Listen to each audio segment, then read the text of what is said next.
세계를 뒤흔들 충격적인 이름이 등장했습니다.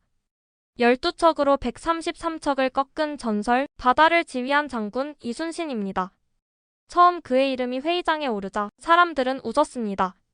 하지만 시뮬레이션 결과는 경악이었습니다. AI조차 따라할 수 없는 전략, 압도적 승리 확률 96.4%. 정말일까? 의심은 곧 확신으로 바뀌었습니다. 지금 한 외국인이 이순신의 진실을 찾기 위해 한국으로 향합니다. 그리고 이 여정은 세계 전략 판도를 바꿔놓게 됩니다. 이순신. 그는 과거의 영웅이 아닙니다. 미래를 여는 열쇠입니다. 본격적인 이야기 시작 전 이순신에 대한 여러분의 생각을 댓글로 남겨주세요. 구독과 좋아요는 영상 제작에 큰 도움이 됩니다. 지금부터 이야기 시작합니다. 처음 그 이름을 들었을 때 솔직히 저는 코웃음을 쳤습니다. 이순신? 단 12척으로 133척을 상대했다고. 그날은 파리 교회에 위치한 국제군사전략연구소 세미나실, 세계 각국에서 모인 군사전략가들과 연구자들이 참석한 비공개 세션이었습니다. 주제는 역사상 가장 불가능했던 전투의 현대적 재해석이었죠. 그 전까진 다들 예상 가능한 이름들이 오갔습니다. 알렉산더, 나폴레옹, 한니발. 모두 고개를 끄덕이며 수긍하는 분위기였어요. 그런데 한 발표자가 조심스럽게 화면을 넘기며 말했습니다. 이번 분석은 조선의 명량해전입니다. 지휘관은 이순신 장군. 회의장의 순간 정적이 흘렀습니다. 조선, 거기서? 참석자들 사이에서 작은 웃음소리가 퍼졌습니다. 어떤 영국 전략가는 농담처럼 속삭였죠. 이번엔 동화라도 듣는 건가? 발표자가 이어서 설명했습니다. 1597년 조선 수군 12척이 일본 수군 133척을 상대하여 승리했습니다.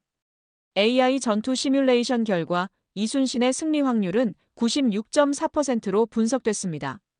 그 순간 곳곳에서 믿지 못하겠다는 탄식이 터졌습니다. 말이 되나 12대 133이라니 이건 신화지. 심지어 독일 전략 분석가는 손을 들고 정색하며 질문했습니다. 그 데이터 편향된 것 아닙니까? 정확한 병력질, 무기 스펙, 지형 정보가 입력됐다는 보장이 있습니까? 발표자는 침착하게 답했습니다. 당시 조류 흐름, 지형, 양측 함선 구조, 병력 훈련도까지 모두 반영한 데이터입니다. 오히려 조선 수군 쪽이 숫자와 장비 면에서는 절대 열세였습니다. 이어서 울돌목이라는 좁고 빠른 해협이 보여졌습니다. 물이 회오리처럼 휘도는 복잡한 조류, 좁은 수로에 몰린 대규모 함대. 이순신 장군은 조류를 병사처럼 활용했습니다. 일본군은 좁은 해협에 몰려 서로 충돌했고 조선 수군은 화포 중심의 전술로 이들을 각계 격파했습니다. 설명이 이어질수록 회의장의 공기는 묘하게 무거워졌습니다. 여전히 믿을 수 없다는 표정들이 많았어요. 한 미국 해군 전직 장성은 고개를 저으며 중얼거렸습니다. 이건 과장이야.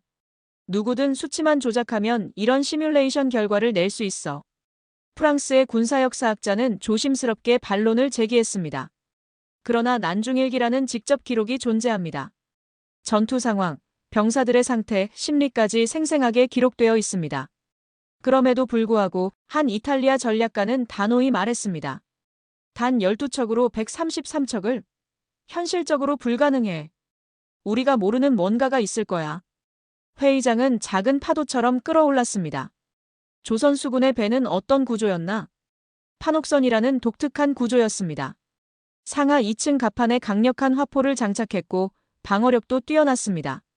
일본군은 주로 백병전에 강했으나 조총 외에는 화포 전력은 약했습니다.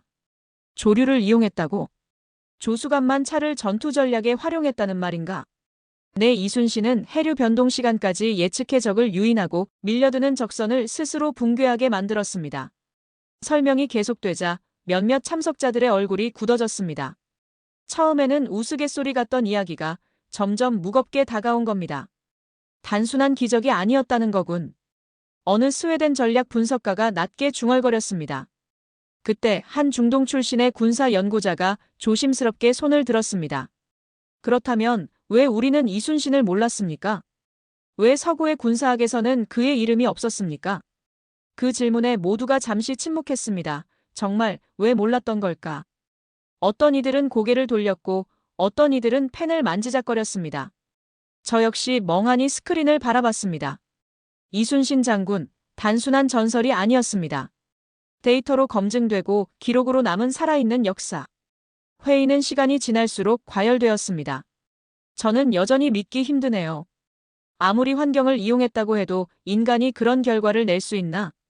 병사들의 사기 문제는요? 패배 직후였던 조선군이 어떻게 재결집했지? 발표자는 잠시 숨을 고르고 말했습니다. 이순신은 단순한 지휘관이 아니라 인간성까지 아우른 리더였습니다.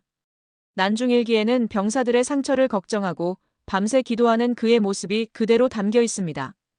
회의실은 조용해졌습니다. 진짜 이런 인물이 있었던 걸까? 저는 노트에 이순신이라는 이름을 3번이나 적었습니다. 그리고 깊은 고민에 빠졌습니다. 진실일까? 과장일까? 아니면 우리가 정말 모른 채 지나쳐온 보석 같은 존재였던 걸까? 확신은 없었습니다. 하지만 단 하나 분명히 느꼈습니다. 뭔가 엄청난 것을 놓치고 있었구나. 회의가 끝나고도 사람들은 복도에서 계속 논쟁을 벌였습니다. 어떤 이들은 인정했고 어떤 이들은 끝까지 부정했습니다. 누군가는 조만간 한국을 방문해야겠다고 말하기도 했습니다. 하지만 저는 아직 결정을 내릴 수 없었습니다. 그저 멍한 기분으로 노트북을 닫으며 낯설고도 묵직한 감정을 삼켰습니다. 며칠 동안 머릿속이 어지러웠어요. 세미나장에서 봤던 이순신 장군에 대한 이야기들이 자꾸 떠올랐어요. 논쟁 속에 오갔던 불신, 충격, 그리고 묘한 감탄까지요. 결국 저는 결심했습니다. 한국에 직접 가보기로요. 비행기를 타고 11시간 넘게 날아왔어요. 창밖으로 보이는 한반도의 모습은 생각보다 훨씬 현대적이었습니다. 인천국제공항에 도착했을 때 저는 솔직히 조금 놀랐어요. 모든 것이 질서정연했고 공기는 맑고 깨끗했어요. 공항 내부도 체계적이고 세련됐습니다.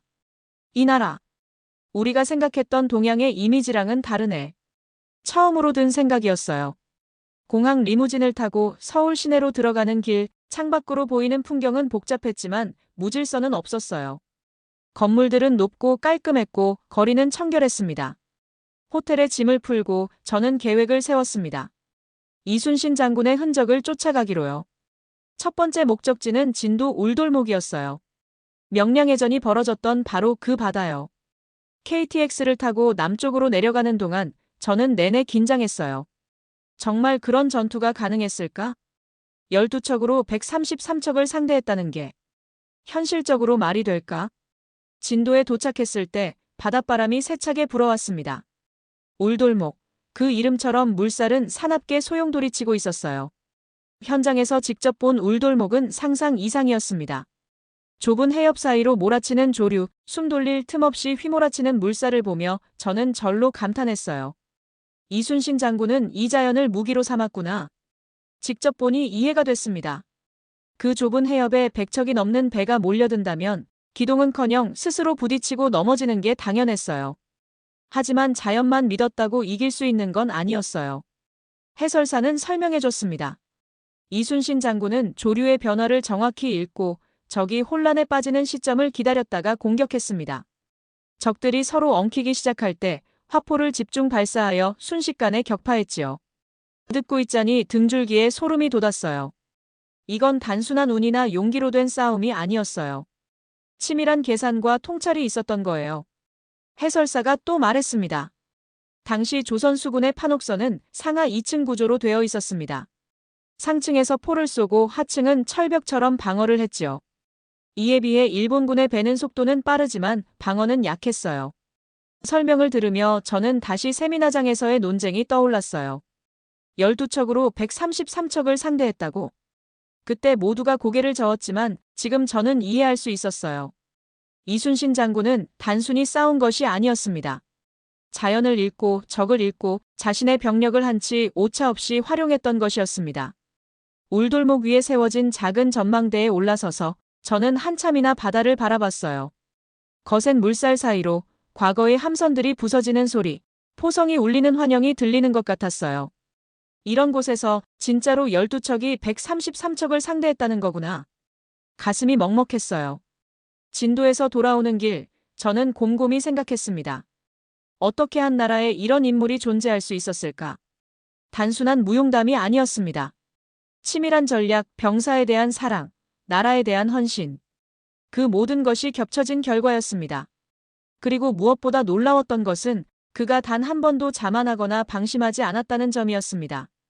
난중일기의 기록처럼 이순신 장군은 매일같이 스스로를 다잡았어요. 병사들의 고통을 걱정했고 전투의 승리에 자만하지 않았습니다. 어쩌면 진짜 강함이란 이런 것이었을지도 모르겠어요. 서울로 돌아오는 KTX 안에서 저는 창밖으로 흐르는 풍경을 바라보며 생각했습니다. 이순신 장군은 단순히 과거의 영웅이 아니구나. 그는 지금 이 순간에도 우리에게 말하고 있는 것 같았어요. 진짜 리더십이 무엇인지, 진짜 강함이 무엇인지를요.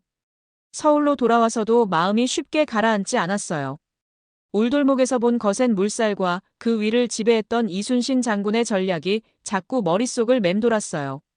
저는 곧장 경복궁 근처에 있는 국립고궁박물관을 찾았어요. 거기에는 이순신 장군과 관련된 유물들이 보관되어 있었거든요. 조선 수군이 사용했던 화포들, 판옥선의 모형, 그리고 복원된 장군복까지요. 유물을 하나하나 바라보는데 문득 가슴이 뭉클해졌습니다. 수백 년이 지난 지금도 그 흔적들이 이렇게 선명하게 살아있다는 게 신기했어요. 이순신 장군은 늘 적보다 먼저 상황을 읽었습니다.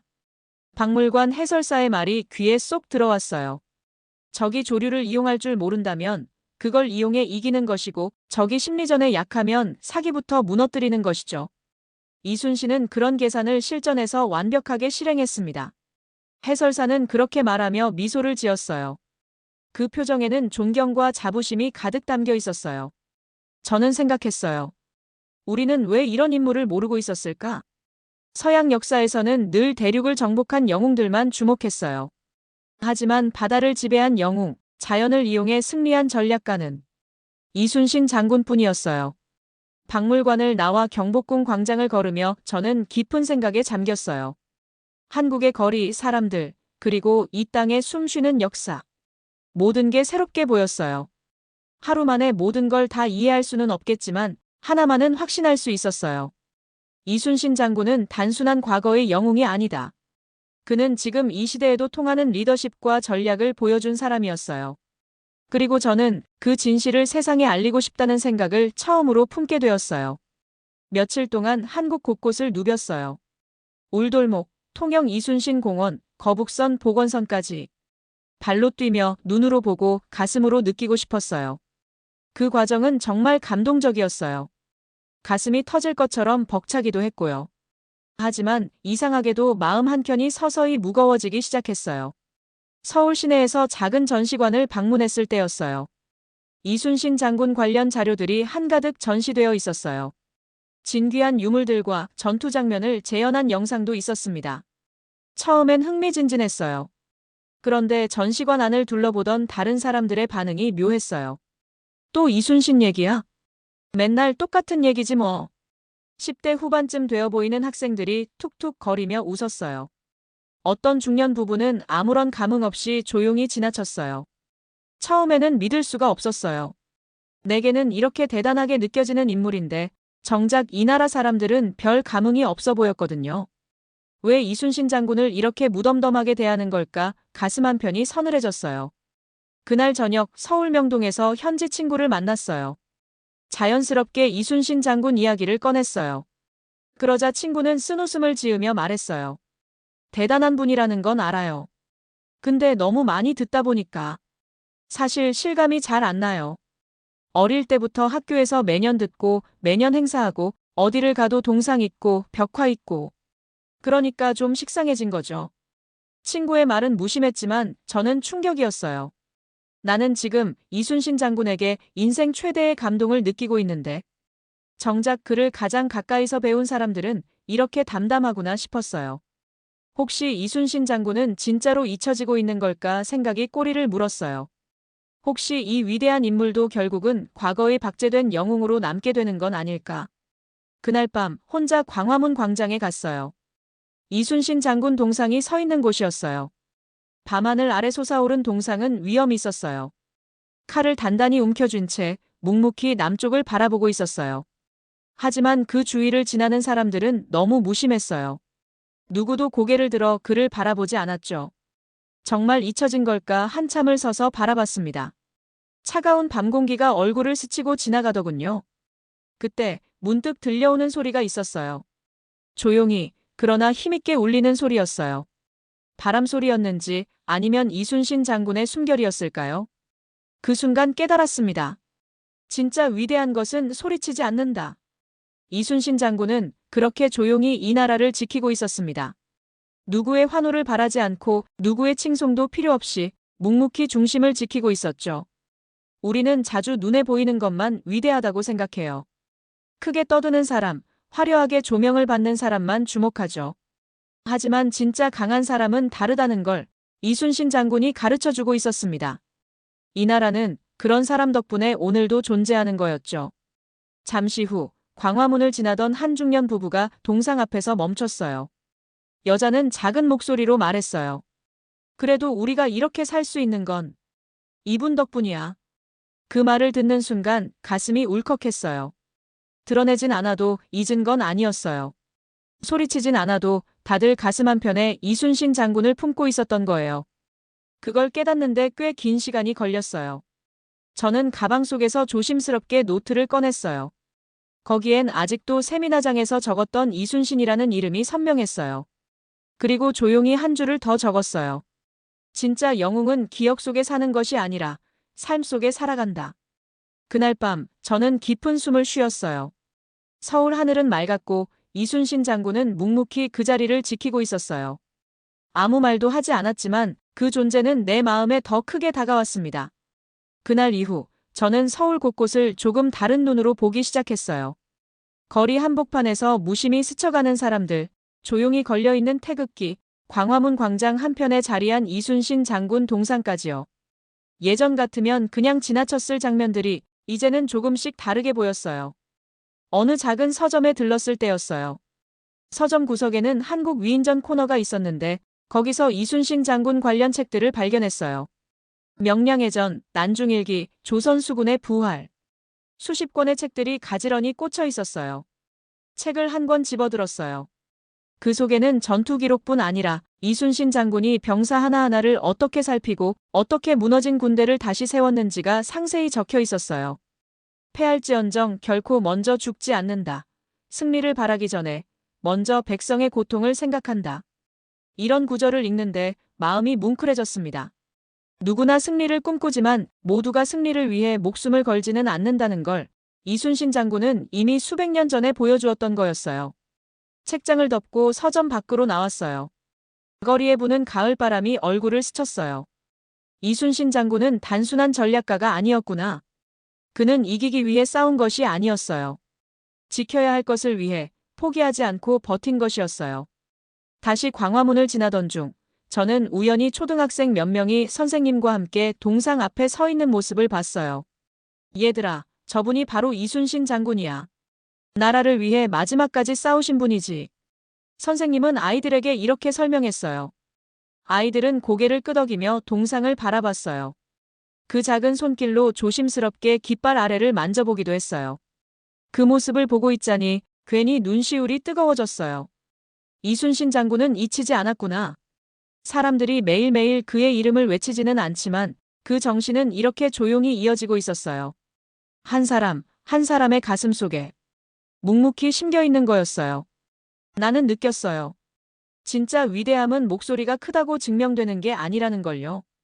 그리고 그 위대함은 세대를 넘어 자연스럽게 흘러가며 사람들의 마음속에 남는다는 걸요. 그날 밤 호텔 창가에 앉아 서울 야경을 바라보며 생각했어요. 이순신 장군을 안다는 건 단순히 과거를 배우는 게 아니구나. 그를 이해하는 순간 나는 지금 한국이라는 나라를 조금은 더 깊이 이해하게 된 것 같았어요. 그런 감정이 가슴을 가득 채우고 있었어요.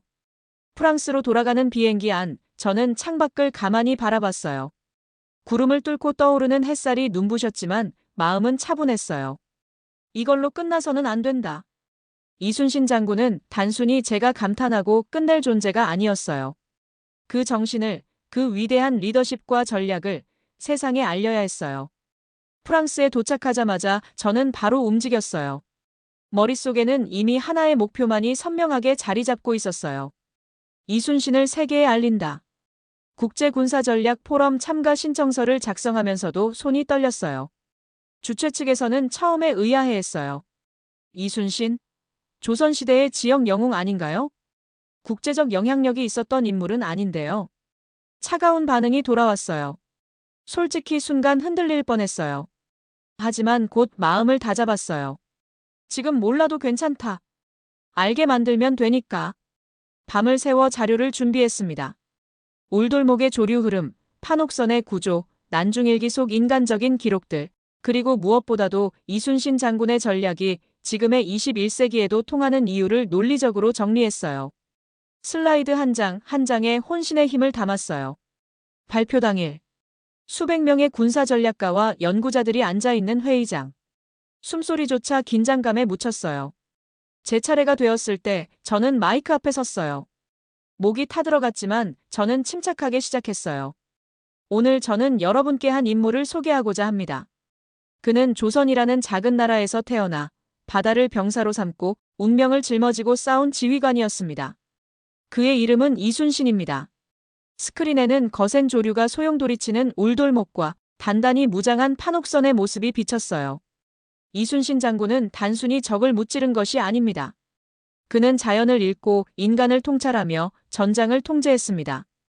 12척의 배로 133척을 상대하는 것은 기적이 아닙니다. 철저한 전략, 절대적인 신념, 그리고 사람을 향한 사랑이 만들어낸 필연이었습니다. 회의장은 조용했어요. 누구 하나 움직이지 않았어요. 저는 한 줄 한 줄 난중일기의 기록을 인용했어요. 장수된 자가 죽음을 두려워하면 어찌 나라를 지킬 수 있으랴. 승리를 욕심내지 말고 다만 백성들을 살피라. 발표를 마쳤을 때 긴 침묵이 흘렀어요. 그리고 이내 조심스러운 박수가 터졌어요. 처음에는 몇몇 손바닥 소리뿐이었지만 곧이어 장내를 가득 메운 박수가 쏟아졌어요.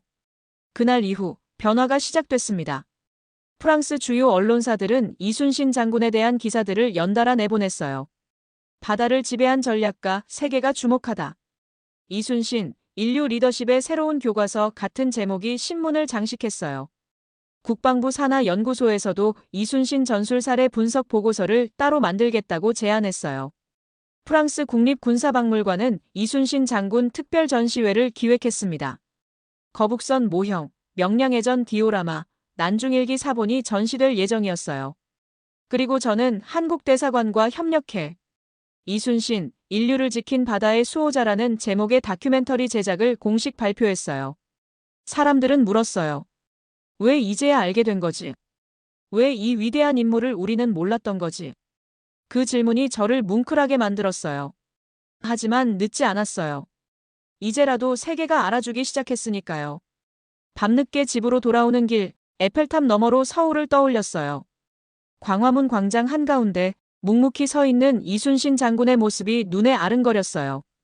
조명을 받지 않아도 아무도 바라보지 않아도 그 자리에 꿋꿋이 서 있던 그 모습이요. 진짜 강함은 소리치지 않는다는 걸, 진짜 리더십은 드러내지 않아도 세상을 움직인다는 걸 이순신 장군이 보여주었어요. 그리고 그 정신은 국경을 넘어, 세대를 넘어 지금도 살아 숨쉬고 있습니다. 저는 마지막 다큐멘터리 내레이션에 이런 문장을 넣었어요. 이순신 장군은 과거의 영웅이 아니다. 그는 미래를 여는 열쇠이다. 비행기에서 마지막으로 창밖을 봤을 때 나는 조용히 중얼거렸어요. 감사합니다, 장군님. 그리고 감사합니다, 대한민국. 진심을 담아 그렇게 말했어요. 한때는 알려지지 않았던 영웅, 그리고 조용히 역사의 물살을 거슬러온 나라. 이제 전 세계가 이순신을 다시 배우고 있습니다. 작은 나라의 용기, 한 장군의 신념, 그리고 절대 꺼지지 않는 정신. 대한민국은 보여주었습니다. 진짜 강함은 외침이 아니라 묵묵한 실천에서 온다는 것을. 이순신 장군의 이야기는 끝이 아닙니다. 이건 세계를 향한, 그리고 우리 자신을 향한 질문입니다. 우리는 지금 어떤 정신을 품고 있는가? 대한민국, 당신은 정말 위대한 나라입니다. 그리고 이순신 장군의 정신은 이제 막 세계를 향해 다시 항해를 시작했습니다. 이 이야기가 여러분께 작은 울림이 되었기를 진심으로 바랍니다. 다음 이야기에선 또 어떤 한국의 모습이 펼쳐질까요? 한국을 향한 여정은 계속됩니다. 구독과 좋아요 잊지 마시고요. 다음 영상에서도 세상을 뒤흔드는 또 하나의 이야기로 찾아오겠습니다. 감사합니다.